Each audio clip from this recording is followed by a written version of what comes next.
Guys, I feel like I blacked out every single time I saw an animal on this cruise or when we were at the glaciers, so come with me to Kenai Fjords National Park.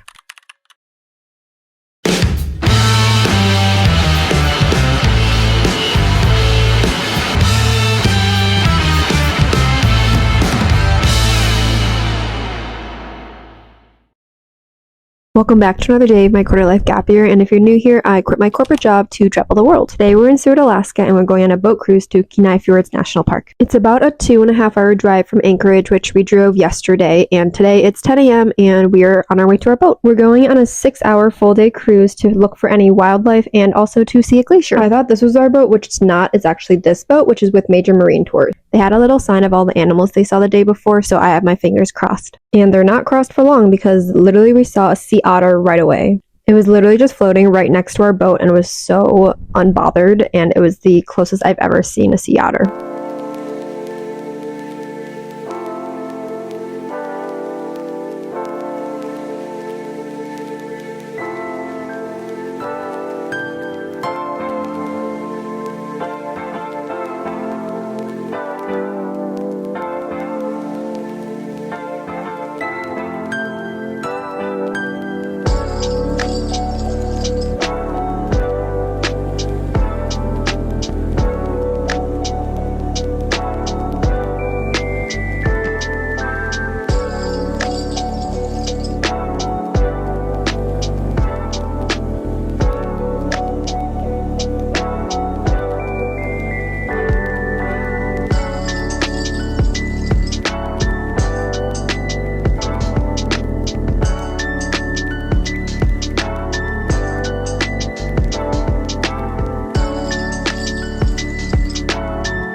It's so precious, I wish I could take it home. And then we continued on with everyone's eyes peeled for any more animals in the water. We got a sandwich and chips as our lunch as we cruised on.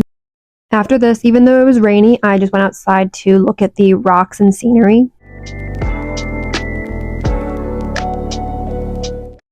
And let me tell you, it was cold and rainy, and it was very unstable because of how big the waves were. I feel like you can't even capture it with the video, but here's Matt almost falling over. Okay, and our first official wildlife spotting is some harbor seals.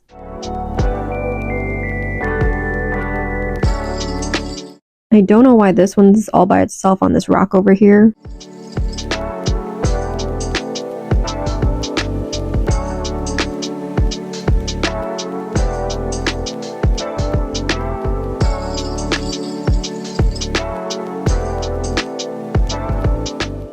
And then here's a video I took with my zoom lens, and it's kind of shaky because of my hands, but I think it's a lot closer. Oh, and then we saw a bald eagle right next to him. And when we left, it was even more rainy, but the captain said that he saw some porpoises, which I was hesitant about going outside, but a core memory I literally have is the employee yelling at me to come outside because it's worth it, and then we saw this.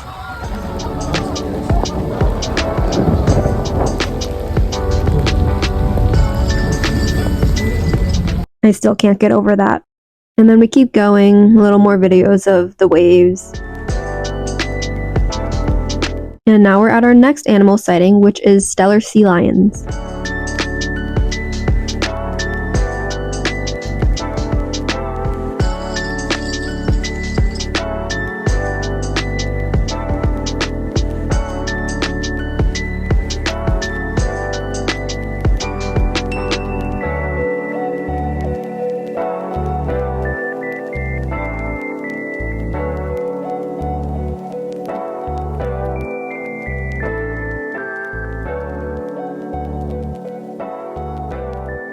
It's been raining this whole cruise and it's gonna keep raining, so I go back inside to warm up and then come back out when there's something to see. And then finally, after 3 hours of cruising, we have finally reached our turnaround point. Since we're only doing a 6-hour cruise, which is the shortest of the full day cruises, we only go to one active tidewater glacier, which is okay because that means we were able to spend a lot of time staring at this one glacier. And I guess this glacier over in the mountain here too. Anyways, this glacier is called Holgate Glacier, and I feel like you just can't really absorb how big it is until you're there in person, so I guess these videos will just have to do. The air from the glacier really blows down and is freezing, so they call it the AC, but we had to put on a hat and layers here.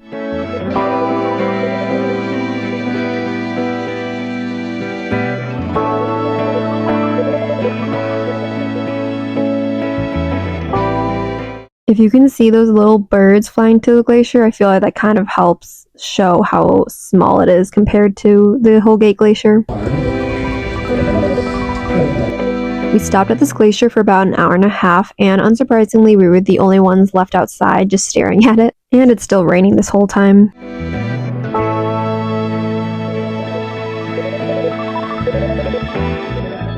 But it was completely worth it because then we saw the glacier calve, which if you don't know what calving is, it basically means a giant chunk of the glacier falls into the water and makes a huge noise, kind of like thunder. Unfortunately, I missed it in my video, but at least I have it in my memories.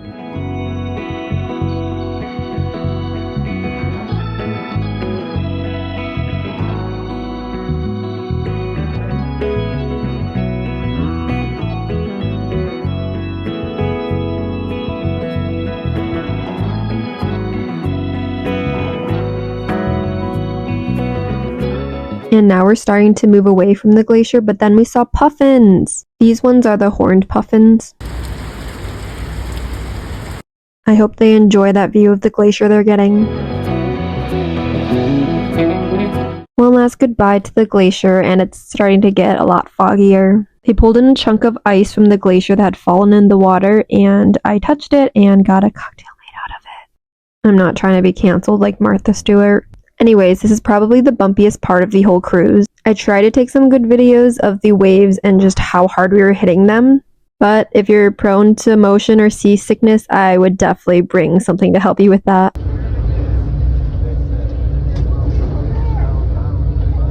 At this point, the captain got a call that there was some orca whales nearby, so we were hitting the waves hard to go race to find them.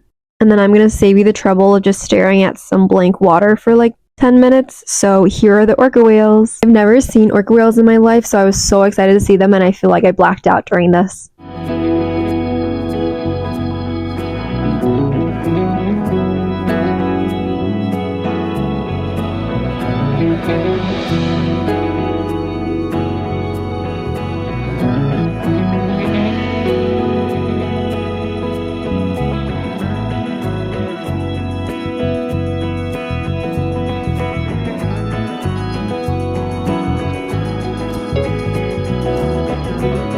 Here's the money shot though. It's a mother and her 2 calves.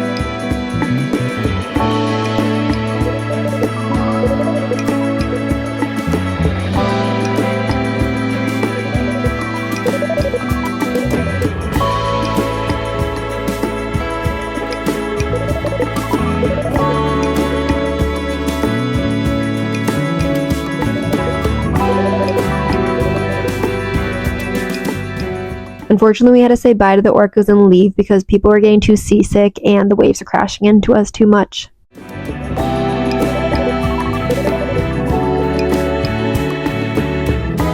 The crew marked down our path and all the animals we saw along the way.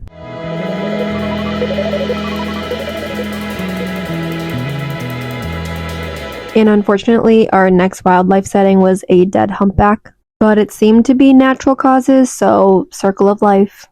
And unfortunately now we're almost back to Seward, so we spent the remainder of our time outside and taking in the view.